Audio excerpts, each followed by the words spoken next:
नमस्कार, मैं आरबी सिंह यादव और आप देख रहे हैं मेरा YouTube channel RB Singh Yadav editor. आज मैं सलमान खान को दी गई 5 करोड़ की धमकी को लेकर के बात करूंगा। लॉरेंस बिश्नोई के ये कहें कि लॉरेंस बिश्नोई के नाम पर दुकान चला रहे एक व्यक्ति ने खुलेआम धमकी दी है कि सलमान खान समझौता कर ले, अन्यथा 5 करोड़ रुपए दे, और नहीं तो उसका हाल भी बाबा सिद्दीकी जैसा हो जाएगा। ये सारी बातें आ कहाँ से रही हैं? लॉरेंस बिश्नोई के लगभग पूरे देश में 700 शूटर हैं जो काम कर रहे हैं। इनकी सुरक्षा कौन कर रहा है? आखिरकार ये बात कहाँ से आई? ये बात अभी बाबा सिद्दीकी की मौत के बाद जो उत्तर प्रदेश का एक शूटर पकड़ा गया है, पुलिस को उसने बताया है 5 करोड़ की रिश्वत वाला मसला, और उसने भेद खोला है कि सलमान 5 करोड़ रुपए दे दे तो समझौता हो सकता है, फिर कुछ नहीं होगा। लेकिन आज एक नई धमकी के बाद ये मामला फिर सुर्खियों में आ गया है और तमाम पॉलिटिक्स शुरू हो गई है इस पर।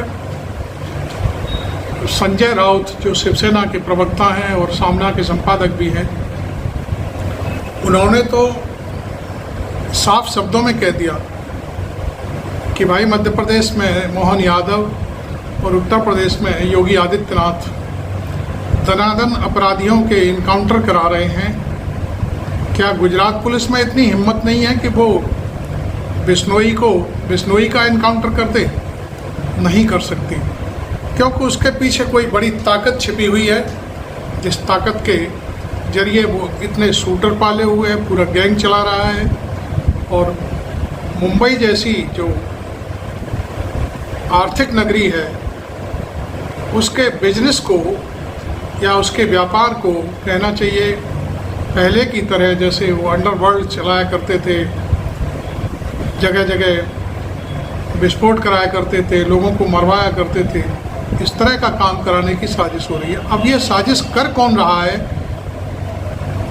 सरकार नरेंद्र मोदी की है, गृह मंत्री अमित शाह गुजरात से हैं, उन्हीं की साबरमती जेल में ये व्यक्ति बंद है।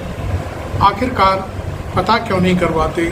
सारी चीज़ें अमित शाह के हाथ में हैं, जितनी भी चीज़ें हैं। अब मैं एक छोटा सा वीडियो संजय राउत का सुनवाता हूं, जो कि हम अपनी तरफ से ये कोई बात नहीं कह रहे हैं, सारी चीज़ें जो पब्लिक डोमेन में आ रही हैं उनके जरिए हम आप तक ये सूचनाएं पहुंचा रहे हैं। तो पहले ये देखिए संजय राउत क्या कह रहे हैं।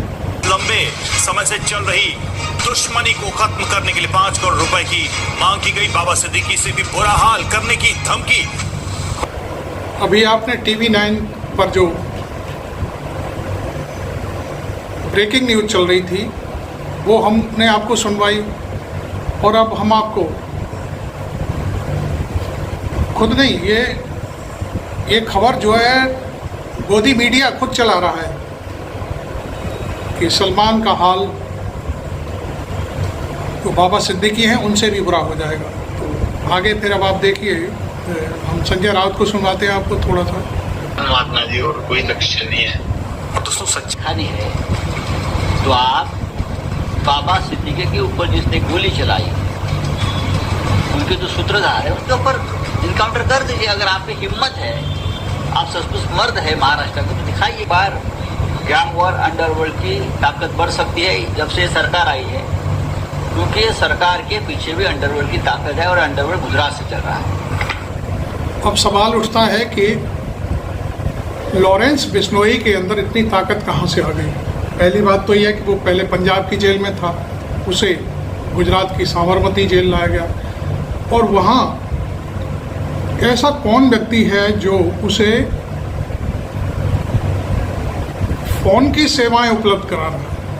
फ़ोन के जरिए वो लोगों से मोबाइल पर बात करता है, वीडियो कॉन्फ्रेंसिंग करता है, और उस कॉन्फ्रेंसिंग के जरिए लोगों को गाइड करता है कि अब किसका कहाँ ठिकाना है, किसको क्या करना है, ये सारी चीज़ें बहुत महत्वपूर्ण हैं। तो संजय राउत ने, आपने सुना, संजय राउत ने भी ये सारी बातें कह दी। और पहले भी एक टीवी चैनल को इंटरव्यू में हमने एक छोटी सी झलक दिखाई आपको, उसमें भी उसने कहा है कि सलमान माफ़ी मांग ले।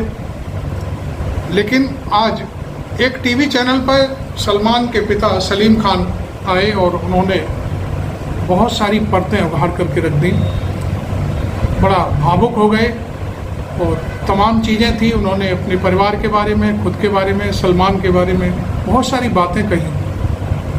अब सवाल उठ रहा है कि बाबा सिद्दीकी के बाद अब नंबर किसका है, क्योंकि एक जो लड़का पकड़ा गया है बाबा सिद्दीकी की हत्या के मामले में, वो उत्तर प्रदेश का रहने वाला है। उसने तो सारे भेद खोल दिए पुलिस के सामने। पुलिस फिर भी कुछ नहीं कर पा रही है और इसके बावजूद मैं समझता हूँ कि ये सारी चीज़ें बहुत ही सोच समझ करके की जा रही हैं या फिर करवाई जा रही हैं। आप देख रहे होंगे कि लॉरेंस बिश्नोई कोई ज़्यादा लंबा कार्यकाल नहीं है उसका, 4 या 5 वर्षों में वो दाऊद इब्राहिम से भी बड़ा हीरो बन गया है और पूरे देश में छाया हुआ है। सारे देश की पुलिस कहीं ना कहीं उसको टारगेट कर रही होगी या नहीं कर रही होगी, क्योंकि एक किसी बड़ी लॉबी का हाथ होगा तो फिर नेचुरल सी बात है कि कोई उसका कुछ बिगाड़ नहीं सकता। उसे सुरक्षात्मक दृष्टि के लिए ऐसी जेल में लाया गया है जहां पर कोई परिंदा भी पर न मार सके। और वो संरक्षण मैं समझता हूं गुजरात सरकार या तो जानबूझ कर दे रही है या क्या कर रही है। इतनी सारी चीज़ें होने के बावजूद भी ये सारी चीज़ें सामने कैसे आ रही हैं।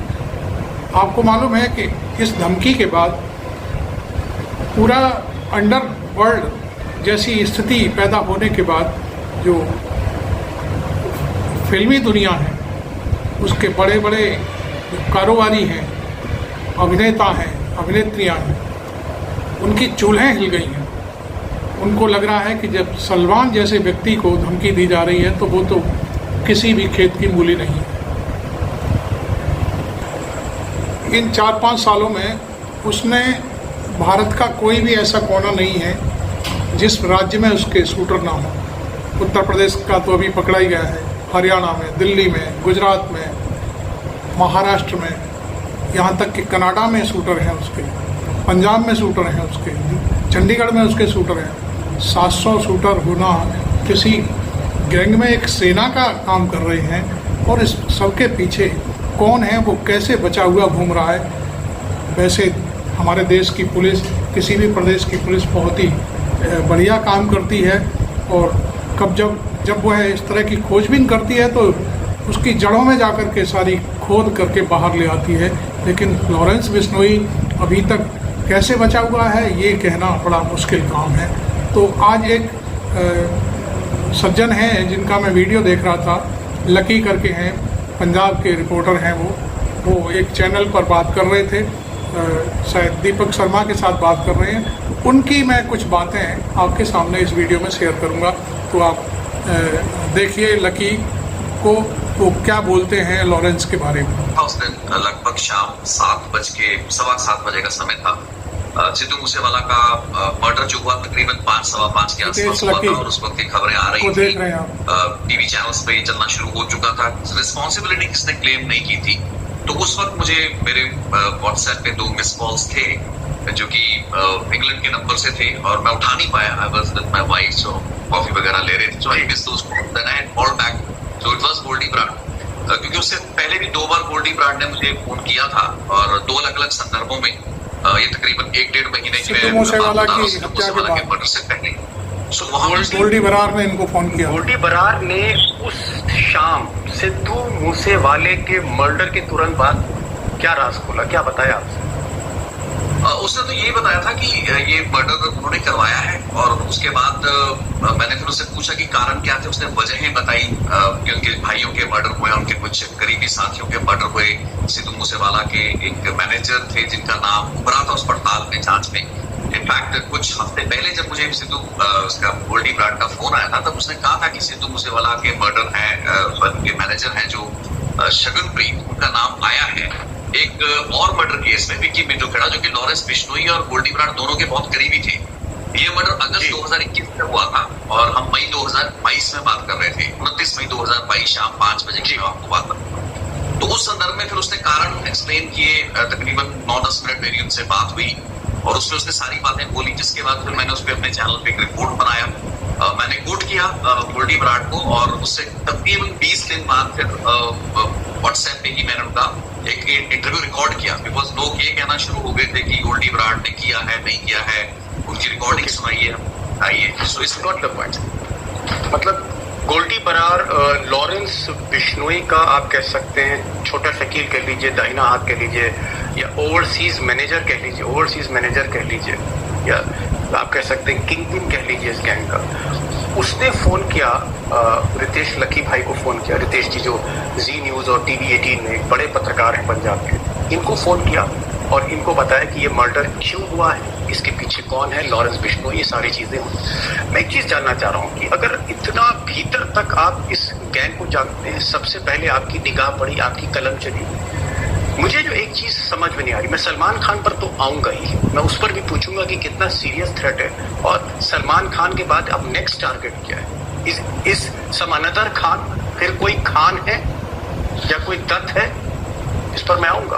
और क्या बॉलीवुड पर कब्जा करना चाहता है और इसके पीछे पॉलिटिकल बैकिंग क्या है, वो सब पर मैं आऊंगा। लेकिन मैं एक चीज पूछना चाह रहा हूं जो मेरे गले के नीचे नहीं जा रही एक पत्रकार के तौर पे, कि 93 बॉर्न, मैं उस वक्त पत्रकारिता में आ चुका था, मैं कलम से लिख रहा था, आई had joined Dainik Jagran, I was a reporter there. उस वक्त ये लड़का पैदा होता है और पैदा होने के बाद 17 साल की उम्र में जब ये पंजाब यूनिवर्सिटी में ये गोली चला देता है और 22 साल की उम्र में ये जेल चला जाता है 2015 में, और आज जब इसकी उम्र 31-32 साल है तो ये हिंदुस्तान का नहीं दक्षिण एशिया का सबसे खतरनाक डॉन हो गया।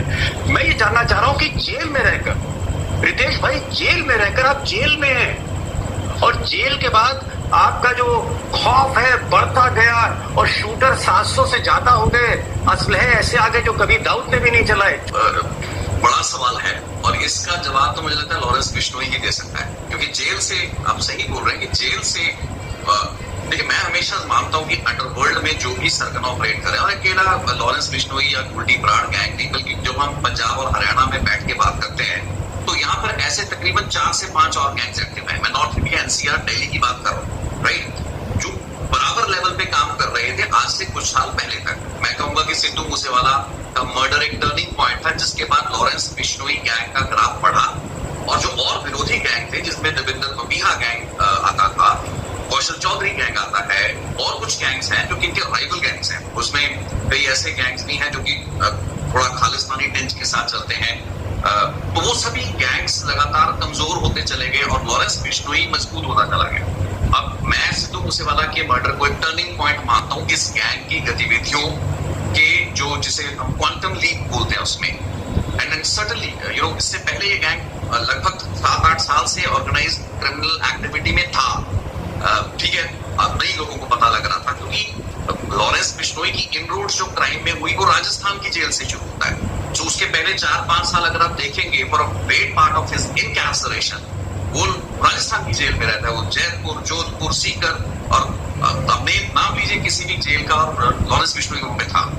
तो वहां से वो शुरू होता है, फिर धीरे धीरे राजस्थान, हरियाणा, इवन पंजाब में लॉरेंस बिश्नोई का कोई बड़ा मजबूत आधार नहीं था सिद्धू मूसेवाला के मर्डर तक, और उससे पहले लॉरेंस बिश्नोई की गतिविधियां शुरू हो गई थी, लेकिन पंजाब में इसका टाइप जग्गू भगवानपुरिया के साथ था। इसके बाद में इसकी दुश्मनी हो गई, आपस में फिर जेल में मर्डर हुए, और वही जो शूटर थे सिद्धू मूसेवाला मर्डर केस में को एक्यूज थे, वो एक दूसरे का कत्ल कर देते हैं, 2 लोगों की मौत हो जाती है गोविंदवाल साहब जेल में, जो इस तरीके की रही। लेकिन तब तक पिछले तकरीबन 6-7 सालों में पंजाब में लॉरेंस बिश्नोई की निर्भरता जग्गू भगवानपुरिया पर काफी हद तक रही। तो लॉरेंस बिश्नोई ने अलाइनमेंट करके चला है, तो ये दिल्ली में कुछ और जैसे काला जखेड़ी के साथ अलाइनमेंट किया, यहाँ पे जग्गू भगवानपुरिया के साथ अलाइनमेंट किया। राजस्थान का जो मेन गैंग था वो अनंतपाल का गैंग था, जिसको फाइनली लॉरेंस बिश्नोई ने उसकी कमान काफी हद तक अपने हाथ में ले ली थी अनंतपाल के। चलिए मान लिया रितेश लकी ने बहुत सारे राज खोले हैं। लॉरेंस बिश्नोई की शुरुआत कहाँ से हुई, कैसे हुई, राजस्थान में अनंतपाल जो गैंग था उससे जोड़ा उन्होंने, और फिर उसके बाद उन्होंने यहाँ तक कहा कि पंजाब में उसका कोई ज़्यादा दबदबा नहीं था। वो उसकी शुरुआत तो केवल टर्निंग पॉइंट था। एक टर्निंग पॉइंट उन्होंने गिनाया कि सिद्धू मूसेवाला का जो मर्डर होने के बाद से उसका उभार आगे की तरफ गया है, और अब इस समय जो उसकी पोजीशन है वो अंडरवर्ल्ड जो डी कंपनी थी उससे भी कहीं ज़्यादा होती जा रही है। अभी मैं रितेश की और कुछ बातें आपके सामने रखूँगा। रितेश की जो बातचीत हो रही है दीपक शर्मा के साथ, मैं वो भी आपके सामने रखूँगा। जी, मेरी इन्वेस्टिगेशन अकेले लॉरेंस बिश्नोई पे नहीं बल्कि सभी गैंग्स पे है, क्योंकि सभी गैंग्स ऑलमोस्ट कॉमन जगह से हथियार लेते हैं। तो आप थोड़ा सा मैं करेक्शन करना चाहूंगा, AK-92 कोई नहीं है। AK सीरीज के अलग अलग असॉल्ट्स हैं, जिसमें AK-47, 74, 56 आते हैं। और सिद्धू मूसेवाला को जिस वेपन से मारा गया था वो AK सीरीज का वेपन था। उस वक्त एक खबर चली थी कि AN-94 वेपन, जो कि रशियन असॉल्ट है, वो इस्तेमाल किया गया। जो AN-94 की थ्योरी है वो कहां से किसी को नहीं पता, लेकिन finally it was refuted and it was said कि सिद्धू मूसेवाला का मर्डर जो था AK सीरीज के असॉल्ट से हुआ था। जो AK-47 बहुत बड़ी बात है। मैं बताऊंगा AK सीरीज को प्रोक्योर करना भी किसी क्रिमिनल गैंग के लिए एक बहुत बड़ी बात है, और उस तरीके के असॉल्ट वेपन्स का इस्तेमाल आपराधिक वारदातों में certainly it's out of law. बताऊं कि बहुत सस्ती भी बढ़ रही है। आज पंजाब में पिछले 2 महीने में तकरीबन 35 ग्लॉक पकड़े गए हैं, जो कि दरला में ग्लॉक्स। अब आप ये सोच के चलिए कि अगर 35 ग्लॉक पंजाब में पकड़े जाते हैं, किसी भी जगह में पकड़े जाते हैं, ये वो क्वांटिटी है जो पकड़ी गई है, और जो निकल गई है, जो पकड़ी नहीं गई, वो इससे कम 5 से 10 गुना ज्यादा हो सकती है। So this is the number of weapons that you can finally get। और इस लॉ की कीमत इस वक्त 2-2.5 लाख रुपए पंजाब में चल रही है, जो ब्लैक मार्केट में चल रहा है। और जो ये टर्की की जिगाना पिस्टल है, ये देखिए इस वक्त सबसे ज्यादा जो वेपन रिकवर हो रहा है पंजाब में वो ग्लॉक हो रहा है। जिगाना एक वेपन है जिसको ज्यादा इस्तेमाल ही नहीं किया जा रहा क्राइम में, उसकी रिकवरी होना एक अलग बात है। टर्किश में कुछ और वेपन्स हैं जिसमें CF आई थिंक 98 वेपन आता है, कुछ और वेपन्स आ रहे हैं, लेकिन ज्यादा जो क्रेज है, कह लीजिए कि ज्यादा ईज ऑफ हैंडलिंग है, वो ग्लॉक की है। और दर्रा में बिल्कुल उसी लेवल के वेपन्स बन रहे हैं जो कि सस्ते रेट पर उपलब्ध। क्या ये बात? और ये जो ड्रोन से हथियार गिराए जा रहे हैं, ये पर से हथियारों की स्मगलिंग के लिए नहीं हथियार गिराए जाते। मैं आपको ये बताना चाहूंगा, ये जो कॉन्सेप्ट है नार्को टेररिज्म, जिसे नार्को टेररिज्म कहते हैं, बेसिकली एसेंशियली हेरोइन की स्मगलिंग की जाती है ड्रोन से, और किसी भी हेरोइन की खेप के साथ वेपन्स भेजे जाते हैं। और कई मर्तबा कुछ ऐसे वेपन भी होते हैं जिन पे बाकायदा ये लिखा होता है, गड़ा होता है उसमें कि गिफ्ट है। सो 2 किलो 4 किलो 5 किलो हेरोइन के साथ वेपन, कोई ग्लॉक हो सकता है, कोई गिफ्ट आप बता रहे हैं, तोहफे? जी बिल्कुल है। इस वक्त लॉरेंस बिश्नोई गैंग और इसकी लीग, जिसमें रोहित गोदारा जैसे हैंडलर हैं जो विदेश में बैठे हैं, गोल्डी बराड़ है, लॉरेंस का छोटा भाई अनमोल बिश्नोई भी अब आपराधिक प्रॉपर ऑर्गेनाइज्ड क्राइम में है, तो वो भी वारदातों को करा रहा है।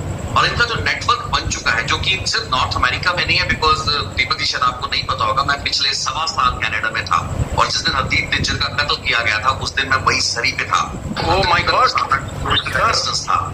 सलूट सर, आप तो साइड की तरह इस गैंग को, हमारे साथ इतना बड़ा कांड हो गया निज्जर का, जिसमें तमाम रॉयल कैनेडियन माउंटेड पुलिस और कनाडा का प्रधानमंत्री वो तरह तरह की बातें करा। नहीं किसी जगह पे होना, कोई कभी किसी वक्त हो सकता है, लेकिन अरे मैं कह रहा हूँ आप अपने को बहुत अंडरमाइन कर रहे हैं सर। जी करूंगा कि हरदीप सिंह निज्जर मुझे 3 दिन पहले मिले थे वहां पे। ओह माय गॉड, 3 दिन पहले मुझे मिले थे। रेड FM एक साउथ एशियन रेडियो स्टेशन है जहां पर मैं काम करता था, मैं वहां पे शो होस्ट करता था। तो उस ऑफिस के बाहर Hardeep Nijjar met me 3 days back, 3 days before he was assassinated, और कोई सिक्योरिटी नहीं थी, कुछ नहीं था, और इस चीज का अंदेशा नहीं था। लेकिन जब निज्जर का मर्डर हुआ, इनफैक्ट कई महीनों तक समझ में नहीं आया, लेकिन अगर आप मेरे चैनल को देखेंगे तो 3 या 4 महीने पहले जब शूटर्स पकड़े गए थे, तो that was the first time when ये चीज निकल कर आ गई थी कि लॉरेंस गैंग का इसमें हाथ हो सकता है। लेकिन ये जो कहानी मैंने की, इनफैक्ट बहुत से लोगों ने उसको देखा नहीं, क्योंकि यूजुअली मैं पंजाबी में कहानियां बनाता हूँ या स्टोरीज करता हूँ। तो विनीपेग में एक मर्डर हुआ था सितंबर अक्टूबर में, निज्जर के 3 महीने बाद, जिसमें विनीपेग कनाडा, जी वो अल्बर्टा में पड़ता है, माफ कीजिएगा मैनीटोबा में, मैनीटोबा का एक शहर है विनीपेग, वहां पे मर्डर किया जाता है लॉरेंस बिश्नोई का गैंग। और जो मेरी जानकारी थी कि उस वारदात में गोल्डी बराड़ खुद वहां पे पहुंच के उसने वो मर्डर किया। ओहो। This thing was reported by me. Finally जिस दिन हरदीप निज्जर के हत्यारे पकड़े गए, 3 शूटर पकड़े गए, उसके बाद एक और पकड़ा गया, उनमें से एक कॉमन शूटर था जो कि विनीपेग की वारदात में था, जिसके बाद वो कड़ी जुड़ी। और जिसके बाद निज्जर मर्डर केस में बेशक जांच एजेंसियों को इस चीज का अंदेशा पहले होगा, लेकिन आरसीएम के किसी भी जांच अधिकारी ने ये चीज कभी मीडिया में किसी से शेयर नहीं की कि कौन सा गैंग इस वारदात के पीछे हो सकता है, अगर कोई गैंग, क्योंकि उस वक्त बात यही था कि एजेंसियों ने करवाया है कुछ हुआ। सो इस जून 18, 2023 हरदीप निज्जर और सितंबर, if I am not wrong, सितंबर का आखिरी था या अक्टूबर, ये दोनों वारदातें लॉरेंस बिश्नोई गैंग ने की थी, विच मेंट कि नॉर्थ अमेरिका में 2 बड़ी क्रिमिनल एक्ट जो थे वो अंजाम दे दिए जा चुके थे। ओके। आपने देखा रितेश, लकी ने पूरा राज खोल दिया। कनाडा में जो मर्डर हुए उनके बारे में लॉरेंस के जरिए हुए थे, और उसके बाद बहुत सारी बातें कही उन्होंने।